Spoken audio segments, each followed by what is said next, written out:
రెండిటికి డిఫరెన్స్. ఇవి వచ్చేసి సన్నబియ్యం, ఈ నెల తీసుకున్న సన్నబియ్యం. ఇవి వచ్చేసి దొడ్డు బియ్యం, సో లాస్ట్ మంత్ తీసుకున్న దొడ్డు బియ్యం.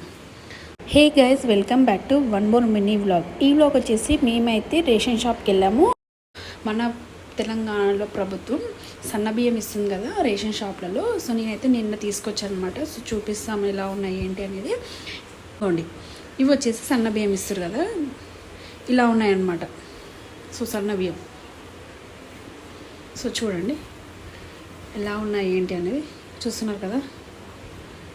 సో నేను ఒక దగ్గర పెట్టి చూపిస్తాను చూడండి. ఇవి వచ్చేసి సన్నబియ్యం.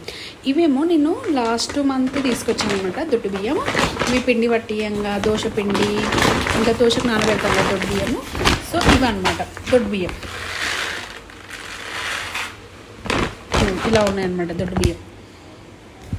లాస్ట్ మంత్ అనమాట ఇవి వచ్చేసి దొడ్డు బియ్యము. సో ఇలా ఉన్నాయి. సో ఒకసారి మనం ఈ రెండు పక్కనే చూద్దాం. ఇగో ఇలా ఉన్నాయి దొడ్డు బియ్యం. సో అయితే మా అత్తమ్మ కొన్ని నాకు జల్లెడ పట్టించింది అనమాట దొడ్డు బియ్యము.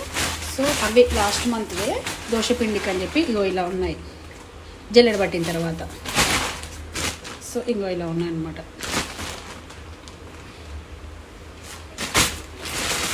ఎందుకంటే ఇంత ఎక్కువ దోశ పిండికి వాడతాను, బియ్యం పిండి దోశ పిండి కోసం ఇవి వాడతాను. సో ఈ ప్లేట్లో పోద్దాము. ఫస్ట్ అయితే దొడ్డు బియ్యం పోద్దాము. లాస్ట్ మంత్ ఇవి దొడ్డు బియ్యం. ఇవి వచ్చేసి ఈ మంత్ సన్న బియ్యం. సో చూడండి రెండిటికి డిఫరెన్స్. ఇవి వచ్చేసి సన్న బియ్యం, ఈ నెల తీసుకున్న సన్న బియ్యం. ఇవి వచ్చేసి దొడ్డు బియ్యం. సో లాస్ట్ మంత్ తీసుకున్న దొడ్డు బియ్యం. సో ఈ దొడ్డు బియ్యం కూడా చెరిగినాక ఎలా ఉన్నాయి కూడా ఒక గ్లాస్ పోసి చూద్దాము. జన్నాను ఒకసారి.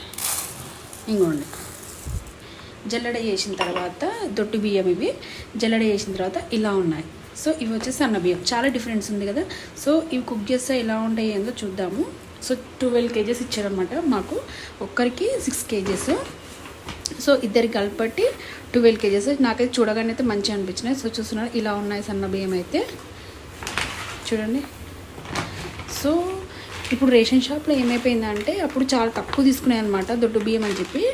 ఇప్పుడు ఏమైందంటే 6 daysకి అమ్మాల్సిన బియ్యము 1 dayలోనే అయిపోయినాయి అంట. అంటే చెప్తారు కదా ఈ డీలర్స్, వాళ్ళు ఏమంటున్నారు, అంతమంది జనం ఉన్నారంట.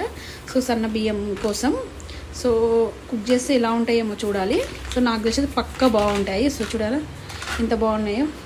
సో ఈరోజు అయితే నేను కుక్ చేద్దాం అనుకుంటున్నా, అందుకే ఈ క్లిప్ అయితే తీసాను. ఇవైతే దొడ్డు బియ్యం లాస్ట్ మంత్వి. దొడ్డు బియ్యం జల్లెడ పట్టినాక ఇలా ఉన్నాయి. ఇవైతే సన్న బియ్యం. సో తెలిసిపోతుంది అనమాట.